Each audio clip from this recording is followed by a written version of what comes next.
Hello everyone. तो आज अपन एक सरफेस टेंशन का सवाल देखते हैं। ठीक है।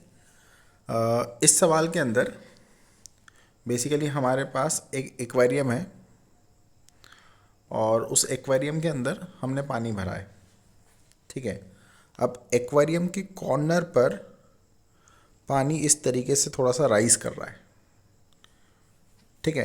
तो हमें वाटर का जो लेवल है यहाँ पर और वाटर का जो लेवल है फ्लैट वाले पोर्शन में, इन दोनों लेवल के बीच में डिफरेंस बताना है।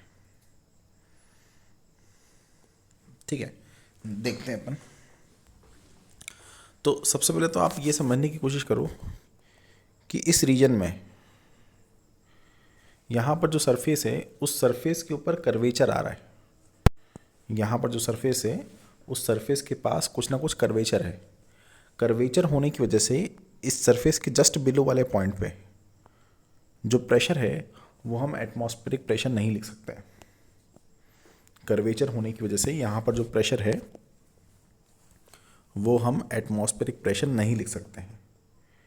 ठीक है। लेकिन आप ऑब्जर्व करो कि यहाँ पर आपके पास फ्लैट सरफेस है। यहाँ पर आपके पास फ्लैट सरफेस है।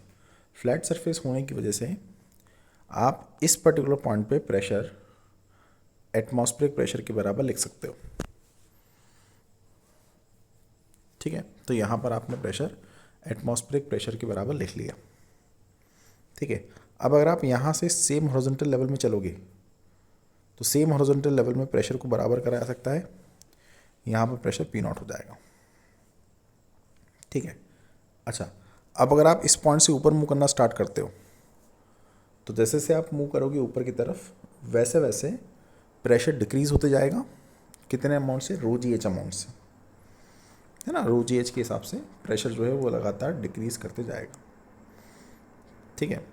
अब आपको ये समझना है कि लिक्विड क्या करने वाला है। लिक्विड प्रेशर की वजह से इस एक्वेरियम की बाउंड्री पर कुछ फोर्स लगाएगा और रिस्पॉन्स में जो एक्वेरियम की सरफेस है वो भी लिक्विड पर अपोजिट डायरेक्शन में फोर्स लगाएगी। मतलब वो लिक्विड पे इस डायरेक्शन में कुछ फोर्स लगाएगी। ठीक है। मैं क्या करने वाला हूँ अभी, मैं अभी इस पोर्शन ऑफ लिक्विड का एफ बनाने वाला हूँ। ठीक है। मैं अभी इस पोर्शन ऑफ लिक्विड का एफ बनाने वाला हूँ। ठीक है। आप देख सकते हैं यहाँ पर मैंने उस पोर्शन का एफ बना रखा है। ठीक है। इस एफ को समझते हैं। ठीक है। मैं यहाँ पर क्या करने वाला हूँ, मेनली जो हॉरिजॉन्टल फोर्सेस हैं, ठीक है, उनको एनालाइज करने वाला हूँ। यहाँ पर मैं मेनली हॉरिजॉन्टल फोर्सेस को एनालाइज करने वाला हूँ क्योंकि जो वर्टिकल फोर्सेस होंगे उनका एनालिसिस थोड़ा सा मुश्किल होने वाला है। वर्टिकल फोर्सेस का जो एनालिसिस है वो थोड़ा सा मुश्किल हो जाएगा। मुश्किल क्यों होगा? क्योंकि यहाँ पर जो लिक्विड है, यहाँ पर जो लिक्विड है उस लिक्विड का मास लिखना काफ़ी मुश्किल होगा, है ना। यहाँ पर जो लिक्विड है उसका मास लिखना डिफिकल्ट होगा। इस वजह से हम क्या करेंगे, वर्टिकल डायरेक्शन में फोर्सेस का एनालिसिस नहीं करेंगे, रादर हम हॉरिजॉन्टल डायरेक्शन में ही फोर्स का एनालिसिस करेंगे। ठीक है। तो समझने की कोशिश करना। सबसे पहले हम इस टर्म को समझते हैं, ये क्या लिखा हुआ है।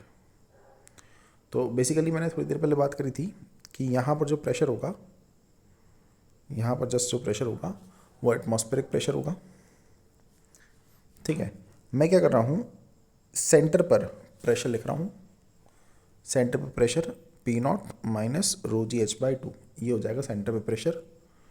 उस सेंटर पे जो प्रेशर आया है उस प्रेशर को अगर मैं यहाँ के एरिया से मल्टीप्लाई करूँगा, सेंटर पर प्रेशर को अगर मैं एरिया से मल्टीप्लाई करूँगा तो लिक्विड की वजह से इस डायरेक्शन में लगने वाला फोर्स आ जाएगा और लिक्विड की वजह से इस डायरेक्शन में जितना फोर्स लगेगा उतना ही फोर्स जो एक्वेरियम की बाउंड्री है वो लिक्विड पे इस डायरेक्शन में लगा देगी।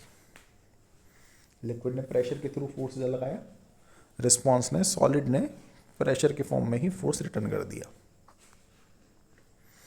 ठीक है। तो हमने ये वाला फोर्स तो समझ लिया है। ठीक है। अब ऊपर वाली बाउंड्री के बारे में थोड़ी सा और बात करते हैं। ठीक है, आइडिया ये है कि लिक्विड की जो सरफेस है वो रबर की शीट की तरह बिहेव करती है, तो लिक्विड की सरफेस इस बाउंड्री को ऐसे खींच रही होगी, लिक्विड की सरफेस बाउंड्री को ऐसे खींच रही होगी। रिस्पॉन्स में जो सॉलिड है वो बाउंड्री को इस डायरेक्शन में खींचेगा। ठीक है, तो लिक्विड की सरफेस बाउंड्री को ऐसे खींचेगी, रिस्पॉन्स में सॉलिड इसको ऐसे खींचेगा। ठीक है, और ये जो फोर्स होगा ये होगा सरफेस टेंशन का फोर्स, जिसकी वैल्यू मैंने यहाँ पर लिख रखी है, सरफेस टेंशन इनटू लेंथ। ठीक है, साथ ही में आप देख सकते हो कि यहाँ पर एटमॉस्फेरिक प्रेशर प्रेजेंट है, और इस एटमॉस्फेरिक प्रेशर की वजह से अगेन एक हॉरिजॉन्टल फोर्स आएगा। वो हॉरिजॉन्टल फोर्स निकालने के लिए आप डायरेक्टली जो एटमॉस्फेरिक प्रेशर है उस एटमॉस्फेरिक प्रेशर को यहाँ पर ये जो प्रोजेक्टेड एरिया बनेगा उस प्रोजेक्टेड एरिया से मल्टीप्लाई कर सकते हो। ठीक है, तो हॉरिजॉन्टल फोर्स आपका आ जाएगा।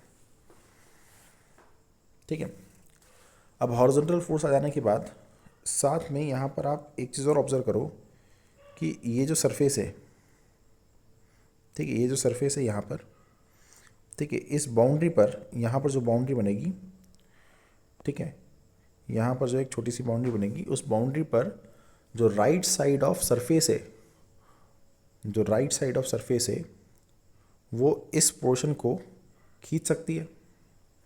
तो राइट साइड ऑफ सरफेस इस लिक्विड को ऐसे खींचेगी with a force surface tension into length, surface tension into length. ठीक है, इस तरीके से फोर्स लगाएगी। अब सिंस ये वाला जो लिक्विड है जिसका हमने एफपीडी बनाया है ये मूव नहीं कर रहा है, तो इस पे हम हॉरिजॉन्टल फोर्सेस को बैलेंस कर सकते हैं। ठीक है, ये वाले लिक्विड पे हम हॉरिजॉन्टल फोर्सेस को बैलेंस कर सकते हैं, जैसा कि आप देख सकते हो कि मैंने यहाँ पर हॉरिजॉन्टल फोर्सेस को बैलेंस कर रखा है। और हॉरिजॉन्टल फोर्सेस को जैसे ही आप बैलेंस करोगे वैसे ही आपको जो रिक्वायर्ड हाइट है वो मिल जाएगी।